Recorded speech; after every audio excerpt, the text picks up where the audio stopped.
আসসালামু আলাইকুম রহমতুল্লাহ। স্বাগতম জানাচ্ছি ইন্টারফারেন্ট এইচএসসি একাডেমিক অ্যান্ড অ্যাডমিশন কেয়ারে। তো আজকের এই ভিডিওটা মূলত আমাদের ইন্টারফারেন্ট মেডিকেল ব্যাচ 1.0 এর ইংলিশের অত্যন্ত গুরুত্বপূর্ণ একটি টপিক, জিরান্ড এবং পার্টিসিপল নিয়ে। তো জিরান্ড এবং পার্টিসিপল আমাদের মেডিকেল অ্যাডমিশনের জন্য খুবই গুরুত্বপূর্ণ, এবং জিরান্ড এবং পার্টিসিপল নির্ণয়ের ক্ষেত্রে আমাদের অনেকেরই কনফিউশন থাকে বা সমস্যা হয়ে থাকে। তো আজকের এই ক্লাসের মাধ্যমে আমরা চেষ্টা করব জিরান্ড এবং পার্টিসিপল সহজে নির্ণয় করার। আচ্ছা, যখন আমরা ভার্বের সাথে আইএনজি যুক্ত করি তখন এটা দুই রকমের পার্টস অফ স্পিচ হতে পারে। ফার্স্ট অফ অল, এটা নাউন হইতে পারে অথবা এটা অ্যাডজেক্টিভ হইতে পারে। যদি ভার্বের সাথে আইএনজি যুক্ত কোনো ওয়ার্ড নাউন হিসেবে কাজ করে সেটাকে আমরা জিরান্ড বলতে পারি, এবং ভার্বের সাথে আইএনজি যুক্ত কোনো ওয়ার্ড যদি অ্যাডজেক্টিভের ন্যায় কাজ করে সেটাকে আমরা বলতে পারি পার্টিসিপল। তো পার্টিসিপল হচ্ছে আবার দুই প্রকার, একটা হচ্ছে প্রেজেন্ট পার্টিসিপল আর একটা হচ্ছে পাস্ট পার্টিসিপল। পাস্ট, তো প্রেজেন্ট পার্টিসিপলের সাথে অলওয়েজ ভার্বের সাথে আইএনজি লাগে, এবং পাস্ট পার্টিসিপল ক্ষেত্রে ভার্বের V3 form. As for example, যদি আমরা চিন্তা করি যে গোয়ের ক্ষেত্রে যদি আমরা আইএনজি লাগিয়ে দিলে হবে গোয়িং, এবং গোয়ের 3 নম্বর ফর্ম পাস্ট পার্টিসিপল ফর্ম হচ্ছে গন। তো এই হচ্ছে আমাদের জিরান্ড এবং পার্টিসিপল। এখন কোনটা জিরান্ড এবং কোনটা পার্টিসিপল এটা আমাদের নির্ণয়ের ক্ষেত্রে অনেক সমস্যা হয়ে থাকে। তো এখন আমরা জিরান্ড এবং পার্টিসিপলের কতগুলো নিয়ম দেখব, যেগুলো দেখলে আমরা বুঝতে পারবো যে এটা আসলে জিরান্ড নাকি পার্টিসিপল। ফার্স্ট অফ অল, আমরা দেখব যে যদি সাবজেক্টের জায়গায়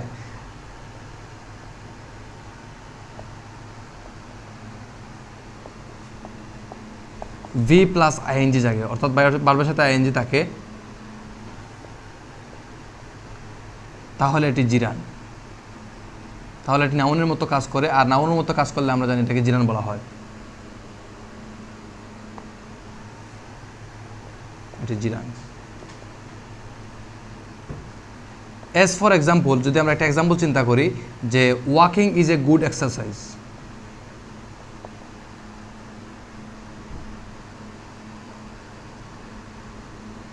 তো এখানে ভার্ব হচ্ছে ইজ। আমরা জানি ভার্বের আগে হচ্ছে সাবজেক্ট থাকে, আমরা তো পড়ছিলাম সেন্টেন্সের ফর্মুলা হচ্ছে subject plus verb plus extension. তো ভার্বের আগে অবশ্যই সাবজেক্ট থাকে। তো এখানে ইজ হচ্ছে মেইন ভার্ব। তো মেইন ভার্বের আগে আমাদের সাবজেক্ট আছে ওয়াকিং। এখন আমরা বলছি যে সাবজেক্টের জায়গায় যদি ভি প্লাস আইএনজি থাকে সেক্ষেত্রে এইটা হবে জিরান্ড। আমরা যদি একটা উদাহরণ দেওয়ার চেষ্টা করি যে sleeping lately is not good for health। তো এখানে ইজ হচ্ছে আমাদের মেইন ভার্ব, এবং স্লিপিং লেটলি যেটা এটা সাবজেক্টের জায়গায় বসেছে, এবং যেহেতু এখানে ভার্বের সাথে আইএনজি বসছে এজন্য এটা হচ্ছে জিরান্ড, অর্থাৎ এটি নাউনের মতো কাজ করেছে, এজন্য এটা হচ্ছে জিরান্ড। তো এটা হচ্ছে জিরান্ডের চেনার একটা উপায়। এখন আমরা যদি একটু 2 নম্বর রুলটা একটু দেখার চেষ্টা করি। 2 নম্বর রুলটা হচ্ছে যদি প্রিপোজিশনের পরে ভার্বের সাথে আইএনজি যুক্ত থাকে সেক্ষেত্রে এটা জিরান্ড। এজ ফর এক্সাম্পল, আমরা যদি একটা এক্সাম্পল চিন্তা করি যে বাই রিডিং নিউজ পেপার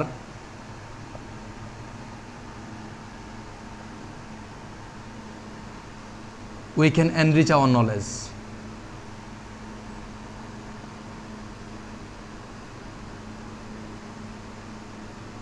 তো এখানে দেখো তো আমাদের এখানে আছে ভার্বের সাথে আইএনজি, এবং তার ঠিক আগেই এখানে একটা প্রিপোজিশন রয়েছে, এজন্য আমরা বলতে পারি যে প্রিপোজিশনের পরে ভার্বের সাথে যদি আইএনজি থাকে সেক্ষেত্রে এটা হবে আমাদের জিরান্ড। এরপরে যদি পজিটিভের পরে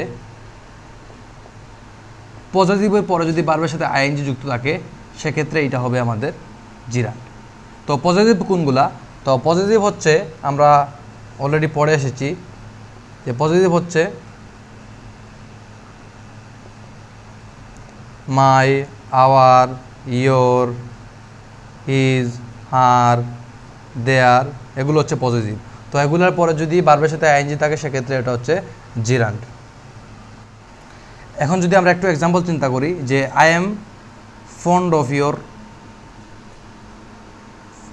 ইয়োর রাইটিং, মানে আমি তোমার রাইটিংটা পছন্দ করি। এখানে দেখো তো, এখানে হচ্ছে ইওর হচ্ছে পজিটিভ এবং পজিটিভের পরে ভার্বের সাথে আইএনজি আসছে, এজন্য পজিটিভের পরে ভার্বের সাথে আইএনজি লাগলে আমরা বলতে পারি এটা হচ্ছে জিরান। এখন এখানে আরেকটা রুল আছে, যদি অবজেক্টিভের পরে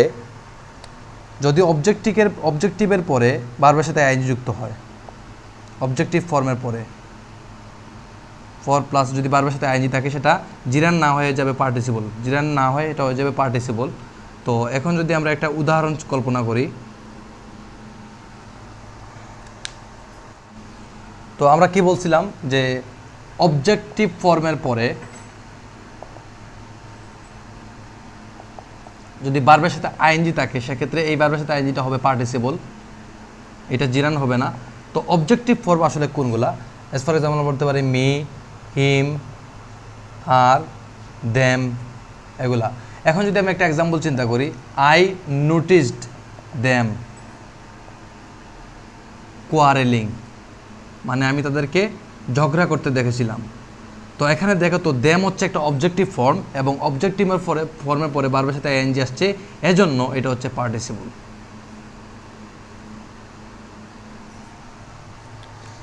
তো এই হচ্ছে আমাদের জিরান পার্টিসিপল কিছু নিয়ম। আরও কয়েকটা নিয়ম রয়েছে গুরুত্বপূর্ণ, সেগুলো আমরা এখন দেখব।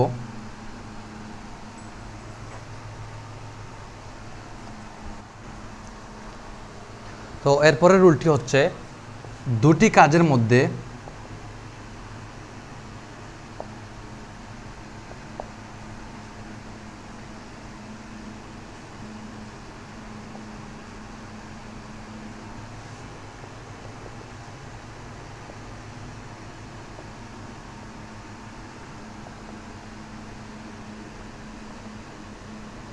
as for example doing the work I went out, অর্থাৎ কাজটি করার পরে আমি বাইরে গেলাম। অর্থাৎ এখানে দুইটা কাজ আছে, একটা হচ্ছে প্রথমে কাজটা করা হয়েছিল এবং পরে হচ্ছে বাইরে যাওয়া হয়েছিল। তার মানে দেখো তো, এই ভার্বটার সাথে প্রথম কাজটার সাথে ভার্বের সাথে আইএনজি আছে, এজন্য এটা হচ্ছে পার্টিসিপল। তো আরও কয়েকটা রুল আছে, আমরা এখন দেখে নিব।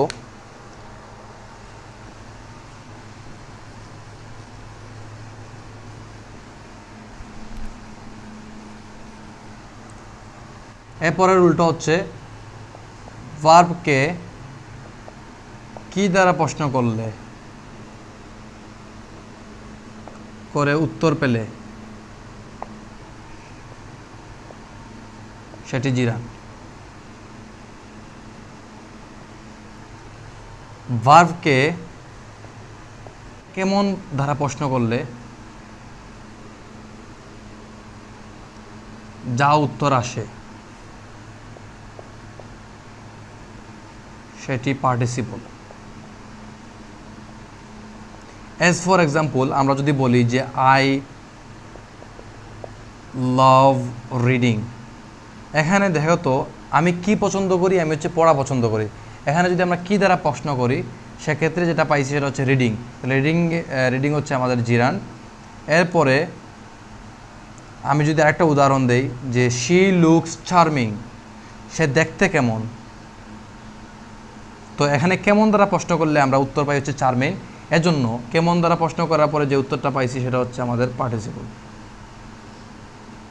তো এইভাবে আমরা কি করতে পারি, জিরান এবং পার্টিসিপল আলাদা করতে পারি। তো এরপরে রুলটা হচ্ছে,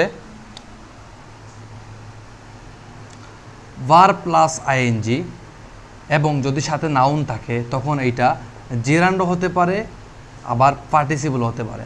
এখন কখন জিরান্ড হবে, কখন পার্টিসিপল হবে, সেটা এখন আমরা দেখার চেষ্টা করব। এখন যদি বলি যে it is a swimming pool,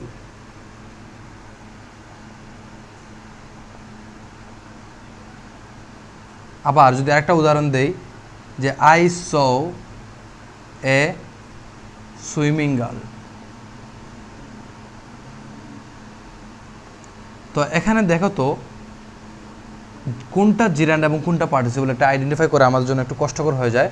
তো এটা আইডেন্টিফাই করার জন্য আমাদের কী করতে হবে, আমরা যদি একটু এই রিভার্স যদি একটু চিন্তা করি, যে এখানে বলতেছে যে it is a swimming pool, এখন যদি এটা না বলে যদি আমরা বলি যে এ পুল ইজ সুইমিং, এখন হ্যাঁ একটা পোল তো কখনো সুইমিং করতে পারে না, সো এটা গ্রামাটিক্যালি ইনকারেক্ট। এজন্য যদি গ্রামাটিক্যালি রিভার্স করার পরে যদি গ্রামাটিক্যালি এটা ইনকারেক্ট চলে আসে সেটা হচ্ছে জিরান, আর রিভার্স করার পরে যদি গ্রামাটিক্যালি কারেক্ট চলে আসে সেক্ষেত্রে আমরা এটাকে বলতে পারি পার্টিসিপল। তো এখন যদি আমরা এটাকে রিভার্স করি তাহলে বলতে পারি যে গার্ল ইজ সুইমিং। তো গার্ল ইজ সুইমিং যেটা পসিবল, এজন্য এটা হচ্ছে পার্টিসিপল। তাইলে রিভার্স করার পরে যেটা পসিবল এটা হচ্ছে পার্টিসিপল, এবং যেটা পসিবল না সেটা হচ্ছে জিরান। তো আশা করতেছি এই লেকচারটা দেখার পরে আমাদের জিরান এবং পার্টিসিপল নিয়ে কোনো সমস্যা হবে না। তো নেক্সট ক্লাসে আমরা ইংরেজির অন্য একটি টপিক নিয়ে আমরা হাজির হব ইনশাল্লাহ। ততক্ষণ পর্যন্ত সবাই সুস্থ থাকো। আল্লাহ হাফিজ।